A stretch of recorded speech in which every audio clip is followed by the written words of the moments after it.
ஆத்ம நமஸ்தே. நான் உங்க வித்யா பேசுறேன்.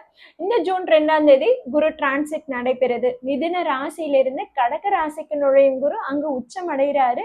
அங்கிருந்து 5ஆம் பார்வையா விருச்சக ராசியையும், 7ஆம் பார்வையாக மகர ராசியையும், 9ஆம் பார்வையாக மீன ராசியிலையும் பார்வையிடுறாரு. இதனால நிறைய ராசிகளுக்கு நல்ல மாற்றங்கள் ஏற்பட போகுதுன்னு தான் சொல்லணும். இதுல எந்தெந்த ராசிக்கு எந்த மாதிரியான மாற்றங்கள், எந்த காலகட்டத்துல கவனமா இருக்கணும், அதாவது ஜூன் 2026 இருந்து அடுத்த ஆண்டு ஜூன் 2027 வரைக்கும் என்ன மாதிரியான மாற்றங்கள், எந்த இடத்துல கவனமா இருக்கணும்ன்றதை ஏற்கனவே குரு பெயர்ச்சி பலன்கள்ன்ற வீடியோ கொடுத்துருக்கேன். போய் பாருங்க, உங்க எல்லாருக்குமே பயனுள்ளதா இருக்கும். அந்த வகையில இந்த மாதத்துல இன்னும் சில கிரகங்களின் மாற்றங்கள் நிறைய பலன்களை உண்டு பண்ணுது. இதெல்லாம் என்ன மாதிரியான மாற்றங்கள்ன்றது நம்ம தொடர்ந்து பார்க்கலாம் வாங்க.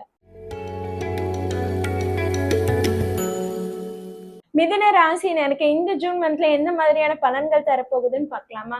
எஸ், மிதுன ராசினருக்கு கடந்த ஆண்டு ஜென்மத்துல குரு வந்ததுல இருந்தே பாத்தீங்கன்னா மத்தவங்களோட கண்ட்ரோல்ல இருக்கிற மாதிரி இருந்திருக்கும், தலை பாரமா இருந்திருக்கும், ரெஸ்பான்சிபிலிட்டி ஓவரா இருந்திருக்கும். அதாவது என்னன்னா, அவங்க ஏதாவது பிளான் பண்ணிருக்காங்கன்னு வச்சுக்கோங்களேன், அது எதுவுமே நடக்காம மத்தவங்க யார் யார் என்னென்ன சொல்றாங்களோ அதெல்லாம் கேட்டு நடந்துக்கிற மாதிரியான காலகட்டமா கடந்த 2025-26 போயிருக்கும். ஆனா இந்த ஜூன் மாதத்துல இப்ப நடக்கக்கூடிய டிரான்சிட், குரு டிரான்சிட்ன்றது உங்களுக்கு ரொம்பவே ஃபேவரபிளா இருக்குங்க. எஸ், உங்களுக்கு 2ஆம் இடத்துல தனஸ்தானத்துல குரு உச்சம் அடைகிறாரு. என்னதான் குரு உங்களுக்கு யோகாதிபதியா இல்லைனாலும் சரி, அவர் தானே உங்களுக்கு 7க்கும் 10க்கும் அதிபதி. அவர் 7க்கும் 10க்கும் அதிபதியா இருக்கும் போது பாத்தீங்கன்னா உங்களுடைய மனைவி மூலமாக, உங்களுடைய பார்ட்னர் மூலமா உங்களுக்கு ஒரு நல்ல எதிர்காலம், நல்ல வருவாய் காத்துட்டு இருக்க, ஒரு நல்ல சப்போர்ட் கிடைக்க போகுதுன்னு தான் சொல்லணும். அதே மாதிரி உங்களுக்கு 10ஆம் இடத்துல சனி இருந்து உங்களுக்கு ஒரு தொந்தரவு கொடுத்திருப்பாரு. வேலை செய்யற இடத்துல பாத்தீங்கன்னா ஒரு நிம்மதி இல்லாம, ஒரு டென்ஷனோட, ஸ்ட்ரெஸ்ஸோட உங்களை உட்கார வச்சிருப்பாரு. நீங்க எவ்வளவுதான் வேலை செஞ்சாலும் சரி, அந்த இடத்துல எந்த பாராட்டும் கிடைச்சிருக்காது. அந்த இடத்த விட்டு ஓடினா போதும், நீங்க நிறையவே ட்ரை பண்ணியிருப்பீங்க, அதற்கும் எந்த மாற்றமும் ஏற்பட்டிருக்காது. ஆனா இப்போ நீங்க அது எல்லாமே ஏற்படுத்திக்க கொள்ளக்கூடிய காலகட்டமா இந்த ஜூன் மாதம் இருக்குங்க. இந்த ஜூன் டு அக்டோபர் மந்த் வரைக்கும் ரொம்பவே நல்லா இருக்குது. இந்த காலகட்டத்துல நீங்க எடுக்கக்கூடிய முயற்சிகள், நீங்க என்ன மாதிரியான எதிர்பார்ப்போட இருக்கீங்கன்னா கண்டிப்பா அதுவே கிடைச்சிடும். ஏன்னா உங்களுக்கு 2ஆம் இடத்துல இருக்கும் குரு அவருடைய 9ஆம் பார்வையா உங்களுக்கு 10ஆம் இடத்துல இருக்கும் சனியை பார்வையிடுறாரு. இதனால உங்களுக்கு ஒரு நல்ல மாற்றம் ஏற்பட போகுதுங்க. நீங்க என்ன மாதிரியான முயற்சிகள் எடுக்கிறீங்களோ அதற்கான சக்சஸ்கள் கிடைக்கும். அதாவது என்னன்னா, இப்ப நீங்க ஒரு 10 ரூபாய்க்காக நீங்க ஒரு எஃபர்ட் போடுறீங்கன்னு வச்சுக்கோங்களேன், 10 ரூபாய் கிடைச்சிடும். இதே நீங்க ஒரு 1000 ரூபாய்க்கு எஃபர்ட் போடுறீங்கன்னா 1000 ரூபாயும் கிடைச்சிடும். இல்லப்பா நான் கோடி ரூபாய்க்கு எஃபர்ட் போடுறேன் அப்படின்னீங்கன்னா எஸ், கோடி ரூபாயும் கிடைச்சிடும். நீங்க என்ன மாதிரி எஃபர்ட் போடுறீங்களோ அதற்கான ரிசல்ட் உங்களுக்கு கிடைக்கும். ஏன்னா 10ஆம் இடத்துல இருக்கும் சனி உங்களை அதிகமா உழைக்க வைப்பார்.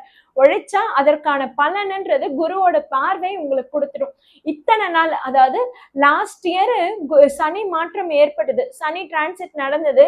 அப்போதுல இருந்து பாத்தீங்கன்னா நீங்க உழைப்பை மட்டும் தான் போட்டிருப்பீங்க, அந்த இடத்துல எந்த பாராட்டும் கிடைச்சிருக்காது. ஆனா இப்ப பாத்தீங்கன்னா அந்த இடத்துல குரு பார்வை இருக்கிறதுனால இப்ப நீங்க உழைப்பை போடுறீங்கன்னா அதற்கான பெட்டர் ரிசல்ட் நீங்க எடுத்துடலாம். சோ வேலை தொழில் உங்களுக்கு ஒரு மாற்றம் ஏற்படணுமா, இந்த மாற்றம் இப்படிதான் இருக்கணும்னு மேனிஃபெஸ்ட் பண்ணுங்க, கண்டிப்பா உங்களுக்கு கிடைச்சிடும். அதே மாதிரி படிக்கும் மாணவர்களுக்கும் சரி, இந்த காலகட்டம் ரொம்பவே நல்லா இருக்குங்க. நீங்க என்ன மாதிரி படிப்பு எடுக்கணும்னு நீங்க ஆசைப்பட்டீங்களோ அதற்கான வாய்ப்புகள் உங்களுக்கு தேடியே வரும், உங்களுக்கு அமைச்சே கொடுத்துரும். அதாவது என்னன்னா, உங்களுடைய ராசி அதிபதி புதன் மாத தொடக்கத்துல உங்க ராசிக்குள்ளேதான் இருக்கிறாரு. அவரும் பாத்தீங்கன்னா ஜூன் 9ஆம் தேதியிலிருந்து 2ஆம் இடமான குரு உச்சம் அடைவதோடு இணைகிறாரு. அதாவது என்னன்னா, உங்க ராசி அதிபதி புதன் ஜூன் 23ஆம் தேதியிலிருந்து உங்களுக்கு 2ஆம் இடமான கடக ராசிக்குள்ள நுழைந்து குரு உச்சம் அடைவதோடு இவரும் இணைவு பெறாரு. அது உங்களுக்கு பேரதிர்ஷ்டத்தையும் உங்களுக்கு ஒரு பெரிய பலத்தையும் கொடுக்குது. அதே மாதிரி ஜூன் 9ஆம் தேதி வரைக்கும் உங்க ராசியில இருக்கும் சுக்கிரன் உங்களுக்கு 2ஆம் இடத்துல நுழைறாருன்னும் போது பாத்தீங்கன்னா தன வருவாய் ரொம்பவே நல்லா இருக்குங்க. திடீர் பண வரவு ஏற்படும், திடீர் அதிர்ஷ்டம் உண்டாகக்கூடிய வாய்ப்புகள் கூட இருக்குது. திடீர் பண வரவும் திடீர் அதிர்ஷ்டமும் பாத்தீங்கன்னா உங்களுடைய வாழ்க்கையில ஒரு நல்ல சேஞ்ச் ஓவரா இருக்கும். ஸோ வேலை தொழில இருக்கிறவங்களுக்கும் சரி, படிப்புல இருக்கவங்களுக்கும் சரி, இந்த ஜூன் மாதம் நல்லா இருக்கு. அடுத்ததான் பாத்தீங்கன்னா மேரேஜுக்காக மிதுன ராசினருங்க யாருன்னா காத்துட்டு இருக்கீங்கன்னா அலைன்ஸ் வரலாம், பாருங்க, பொறுமையா அனலைஸ் பண்ணுங்க. உங்களுக்கு இப்ப 2ஆம் இடத்துல குரு இருக்குன்றது போது உங்களுக்கு ஒரு நல்ல குடும்பத்துல இருந்தே அலைன்ஸ் வரலாம். பட் அது உங்களுடைய ஜாதக அமைப்பும் சேர்த்து நம்ம பொறுத்து பார்க்கணும். அப்பதான் அது வருதா, செட் ஆகுதான்றத நம்ம செக் பண்ண முடியும். எல்லாருக்குமே இப்ப வந்து குரு பார்வை இருக்கும், எல்லாருக்குமே மிதுன ராசினர் அனைவருக்குமே வந்து மேரேஜ் ஃபிக்ஸ் ஆயிடும்ன்றது சொல்ல முடியாதுங்க. அதுக்கு ஜாதகம் பார்த்து சொல்றதுதான் இன்னும் கரெக்டா இருக்கும். 2ஆம் இடத்துல மட்டும் தான் குரு இருக்காரு, அந்த இடத்துல 7ஆம் இடத்துல குருவோட பார்வை இல்ல. அதுக்காக தான் இது சொல்றது.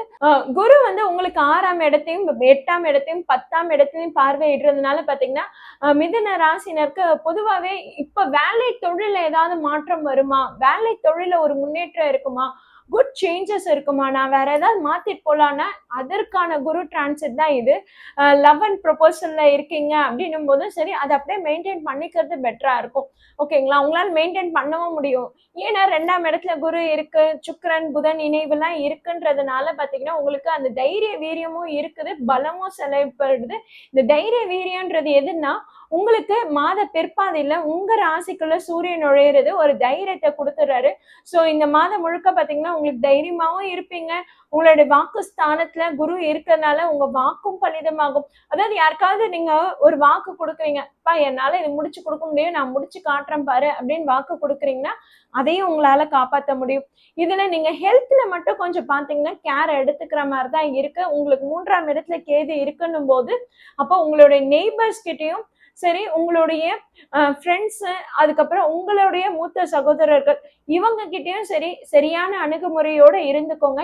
ஏன்னா கேது அங்க மக நட்சத்திரத்துல பயணத்தை தொடங்கிட்டாரு. அவர் இன்னும் பக்க பலமா இருக்கிறதுனால பாத்தீங்கன்னா உங்களுக்கு எதிரா அவங்க எல்லாருமே திரும்பறதுக்கான வாய்ப்புகள் இருக்குது. அந்த இடத்துல நீங்க கொஞ்சம் விட்டு கொடுத்து அனுசரிச்சுட்டு போனீங்கன்னாதான் உங்களுக்கு அந்த காலகட்டம் ரொம்ப பிரச்சனைக்குரியதா இல்லாம தவிர்க்கப்படும். மற்றபடி மிதுன ராசினருக்கு அவங்க எதிர்பார்த்த மாற்றங்கள் நல்லாவே இந்த ஜூன் மாதத்துல இருந்தே ஆரம்பமாகுதுங்க. கண்டிப்பா பயன்படுத்திக்கோங்க. அதுவும் வேலை தொழில மாற்றம் ஏற்படணும்னு காத்துட்டு இருந்தவங்களுக்குலாம் இந்த ஜூன் மந்த்லயே ஒரு பெட்டர் ரிசல்ட் தெரிய வரும்.